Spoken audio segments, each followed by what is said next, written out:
Money doesn't just come from one place. It drips, trickles, flows, and floods into our lives in many different ways. Welcome to Drip Trickle Flow Flood, a podcast that explores the power of multiple income streams.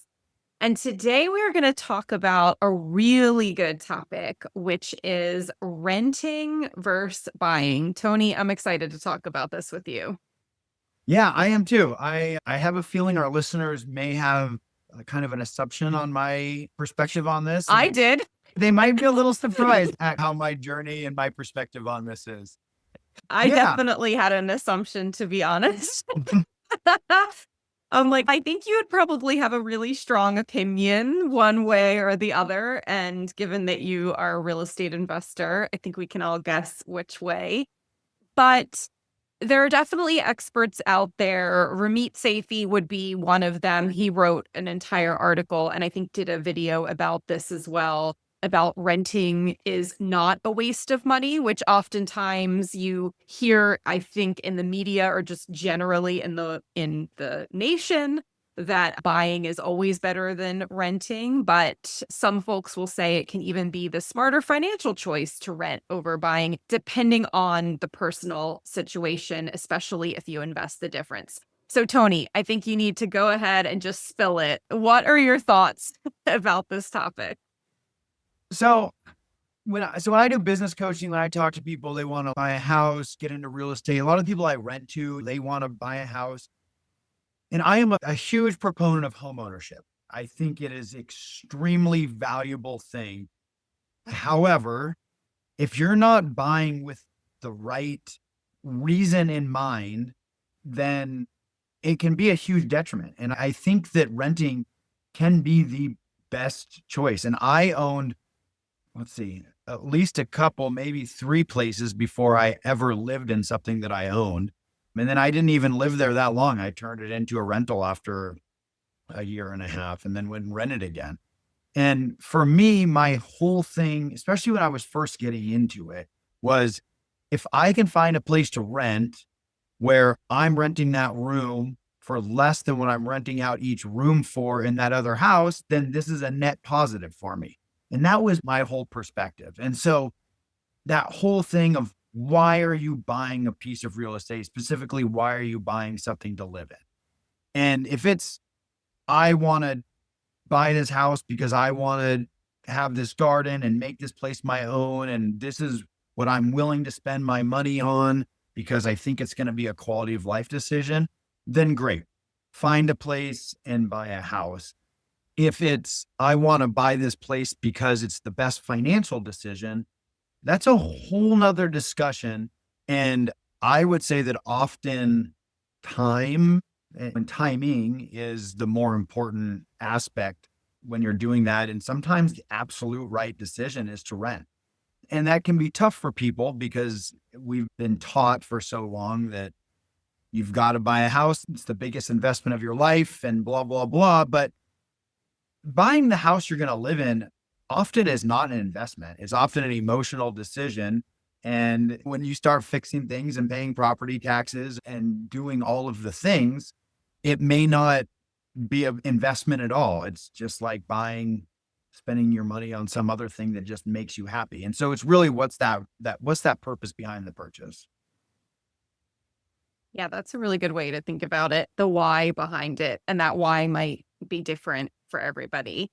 And then you also brought up like factoring in maintenance and taxes and all of those things, which can definitely drive it up. And I also, at least this is my experience, although I haven't lived in that area necessarily. But for example, if you are somebody building a career in, let's say, Manhattan, that's out of most people, there's not even enough to buy there. A lot of it is renting if you're talking about a high cost of living city like that. But that may be where some folks need to live to build their career. And then they are making, a nice chunk of money in their W-2, let's say, or in their business. And it doesn't even make sense it makes more sense to have an opportunity to live there, even if you're renting. Yeah. And maybe you're living in Manhattan, making Manhattan dollars. Yep. And you're renting a place and you take those Manhattan dollars and you invest them in real estate somewhere else that you're not going to live in. That could absolutely be the right choice. If you have a rental, there's probably always going to be someone that wants to live in that community and live in that house. Maybe you don't want to always live in that location. Maybe you want the flexibility of renting. There's some people that would argue you shouldn't have a permanent residence at all. And it really is, there's no right or wrong answer to should I have my primary residence and should I own that? It's what are your goals? How do you like to live? All of those things. But strictly from a financial situation, buying a house to live in because now is the time you want to buy a house to live in. That means you're just looking at a very small moment in time and you are at the whim of who decides to list their house, what interest rates are at, how much down payment you have. And you say, nope, now is the time I'm going to buy a house. And there's no ifs, ands, or buts about it.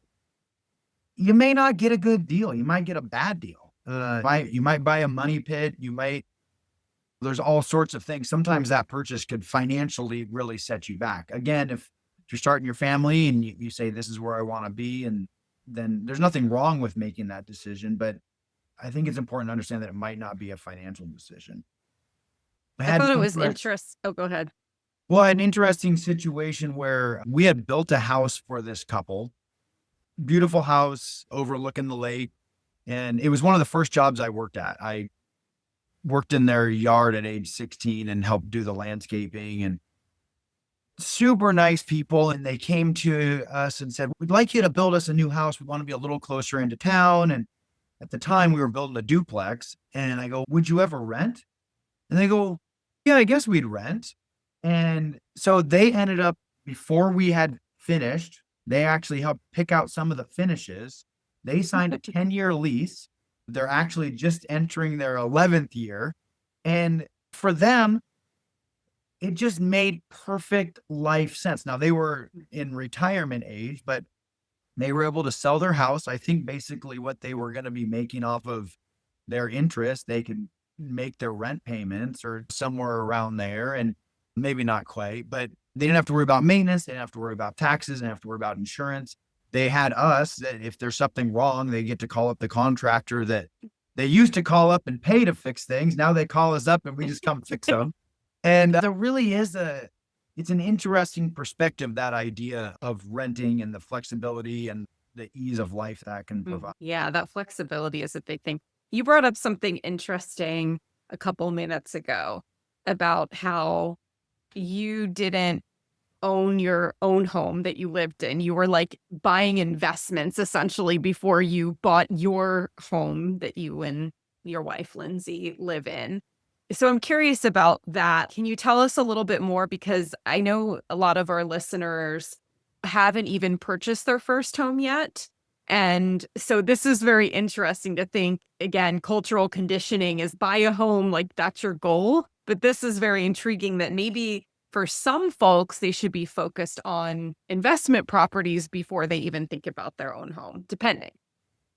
Yeah. One thing we rent currently. I've only lived in a house that I've owned for maybe 2 years. It was a condo that I bought because I was tired of living in the college house I was living in. and I have since sold that place. But so when I first bought, I was living with a bunch of roommates. My rent was super cheap. And frankly, I was working at the Boys and Girls Club for, I don't know, $8 an hour or something. There was no way I could have qualified to buy a house. It wasn't realistic. What I was able to do is, and I had saved some money, and then I was able to, but it wasn't much, but I was able to go to a bank, and I will say things were a little looser then, and maybe these banks ended up contributing to the financial crisis, and their lending practices maybe weren't. It was different then. It was a little different, but they basically gave a loan to someone with essentially nothing down, making $8 an hour part-time while I went to school. And they let me use the income from the rental to justify my mortgage. They basically took that rental income. The house was already rented. That was for sale. They said, okay, take that income. That's now your income, even though you don't even own the house yet. And those people can leave tomorrow, and we're going to count that. And that's how we're going to justify this loan. So I wouldn't have been able to buy a house for me to live in. There's no Mm, way a lender would have given me that money. But they were willing to sell me a rental house, and then they were interesting. willing to sell me another rental house. And then I was able to use the leverage as appreciation happened to buy another rental house. And then over time, you do save and you can get a down payment. And there's definitely, I'm a huge proponent of putting 20% down, if not 25%. But I know it's a large chunk of money. However, you often will get a break on your interest rate and you don't have mortgage insurance. So, from a math standpoint, the return on that down payment really does have some benefits. And other people would argue with this. They say maximize your leverage. If you put zero into it, you get infinite returns. And I get all that. The problem is, and people tend to have short term memories on these sorts of things, but real estate doesn't always go up. When I started buying houses, it was just a few years later when people started losing houses and values were going in the wrong direction. Some of the houses I had bought were worth less than what I bought them for. And it was kind of like a hold on for dear life situation. And so having that down payment, there's a level of protection for that. So that's all a level of how aggressive and how much risk someone wants to take. Yeah. And then I remember that when we bought our first house, we were like 23, I think.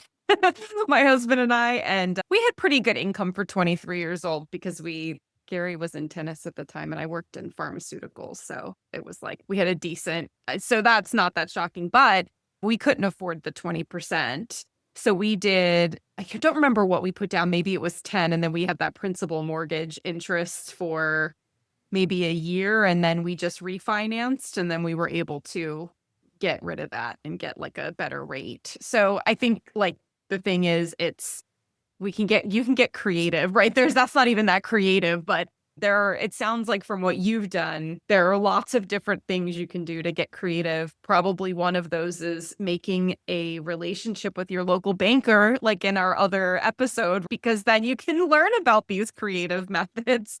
And I have a funny story about that. I remember going into the bank, and this was before Ria was probably even working at the bank. Maybe she has just started.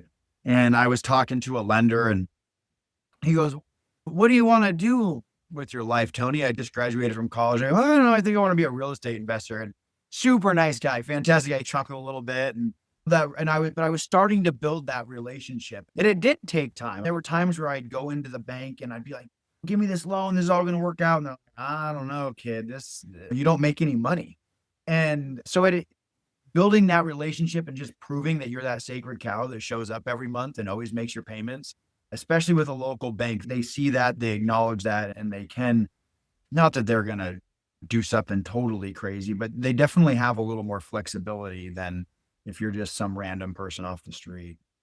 Back to this rent versus buy, and why are you buying and what's the purpose behind the real estate? I really think that people need to think about how do they want to live and the time component and all of those pieces, right? If you buy a house, you are beholden to it a little bit, whether it's an investment or something you're going to live in. And that time factor and that stress level and all of those things is a big thing to calculate. And then I think the biggest thing is to get educated. And we've talked about this a lot in episodes, and get educated on the market and really understand what rents are, really understand what houses are, like you might want to buy for your primary, understand what the taxes are, what the water bills are, what the repair bills. How is it $1,000 in your area to replace a hot water tank, or is it $2,000 in your area to replace a water tank? Because I promise you, if you live in a house long enough, you're going to replace the hot water tank. And so Yes. just all of those factors, the roof, the plumbing, just there's so many things with the house. It's just, and I'm not trying to scare anybody off. And again, I am a huge proponent. Most people, not most, a lot of people that move out of my rentals is because they're buying a house. And I always let people out of their leases if they're buying a house. Because again, I am a huge proponent of home ownership. But again, just get educated on what that means and understand what that's doing for your life, big picture. I also think it must, and you can speak to this more, it's like accessibility of people who can do the work if you can't do it yourself. Yeah. So like here, Tony and I live in Bellingham area in Washington, and homes here right now, it'll be something that's like falling apart. Literally the roof is falling off. It'll be like 600,000 cash only offer, 100K over asking price. So it's wild right now. So people are snapping up these places, but then what's happening, not for everybody, but for some, is maybe they're buying something there from out of state and they don't realize that accessibility to crews or to be able to hire a construction company to come in is not always that easy. They might not have availability for a long period of time. So you think that, oh, I'm going to move into this fixer upper, no big deal. But then that's not always possible within maybe the budget they've lined out. So I'm curious, what are your thoughts on that? Because obviously you're in construction too. One, construction costs just keep rising. And I don't want to get into all the economic and political analysis of what maybe is happening in this moment of time that could be impacting that. Because and those things ebb and flow with whatever's going on. But the reality is there's fewer people entering the trades. And it's just a simple supply and demand situation where if there's fewer people in the trades, it's going to take longer to get work done and it's going to cost more. If there's any kids out there listening to this episode, getting into the trades can be a fantastic decision. They are paying really right now. Technical schools provide a path to really good employment or just getting in and getting an internship or whatever. But there's just not very many people entering the trades and it's just making prices go up. It's also unfortunate, but there's also just this lack of maybe knowledge and experience. And part of that's that kids aren't allowed to work on construction sites as young anymore. And maybe they're not interested in it. But for whatever reason, there is like this lack of knowledge throughout the industry, which trickles into having maybe a lower quality of repair if something needs to happen, set yourself up for maybe some oversight. And it's not that anybody is being deceitful or they're doing anything intentional. It's just that if there is this lack of foundational knowledge or just experience, that more mistakes may happen and there's a compounding effect to that. So it is something to be aware of. And again, it's different regions. Our area is one of the more expensive areas to live. And that's true for housing costs and labor and all of those things. I think an interesting discussion with this, though, is to maybe give people a way that if they do want to weigh that option of rent versus buy, and they are looking as a financial decision, not an emotional decision, and making that decision, house hacking is something that's super interesting. And I think we've maybe touched on this in the past. When I did that when I bought my condo, I moved in a roommate and then I moved in my now wife and they helped me pay my mortgage there for a while, and we could buy a duplex. And a duplex you can still get on you can get it on a single family loan. You don't have to jump up to a multifamily loan until you're over 4 units. So you could rent out one side and live in one side. And so you're getting the best of both worlds. And then you can turn that into a duplex that you're renting out both sides. Accessory dwelling units have become a big thing in our area and other areas of the country. And that's something. I just had a friend that he's a commercial fisherman and he has always looked for that opportunity to find an ADU that he could live here where he's from part of the year. And he could live in that ADU, but rent out a house because a lot of the year he's in Alaska. And so getting creative like that, and maybe you can have your cake and eat it too a little bit where you do own it. It can be where you live, but there also is an income level to it. When I lived in Los Angeles, that was actually quite popular that people would, if they had the property to do it, they would just get a tiny home or an RV and live in that and then rent out their main house. And because you can get sometimes 7 to 10 grand a month on rent there very easily. And then that was in a couple of instances, their whole flow, like that was their income. Yeah. So that was a really interesting way. It's like your W-2 job, but you're making it on your main house. Or they would get the downtown area in Los Angeles is like pretty newly renovated. So you could get like an apartment there very inexpensively, or inexpensive for LA. And so they would go there and have the doorman and all that. And then they'd have their house elsewhere that they were renting. So it's exactly what you're saying. It's like rent, but then what you own, you're renting out, which is really interesting. Yeah, and there are a lot of strategies of, okay, I'm going to rent right now because I have a good rental rate and I can save and get that down payment and I can be patient on buying an investment property. Or maybe you're renting just to find a good deal. Maybe you're not trying to buy your forever house. Maybe you're going to buy a primary residence, you live in it for 2 years. You can then sell it tax free, and then you can do that again. You can get a rental that you're living in, again, save to be able to buy. You could buy a house and then turn that into a rental and then move on to something else. And so I think the big thing here is, if you're weighing that option of rent versus buy, if you are considering buying, is just really figure out what your goals are and make a plan from there. There are so many strategies, there's so many opportunities. And I know there's a lot of negative talk about the opportunity for home ownership. But I think by being creative and being strategic, that there are still opportunities out there, and it can be a combination of renting and buying that can help grow your income streams. I think that's a great note to end on. So thanks for all your wisdom on this, Tony. And we'd love to hear everyone's thoughts as well. If you like this episode, please rate and review on any podcast platform. And with that said, we'll see you next time on Drip Trickle Flow Flood. Thanks, everyone.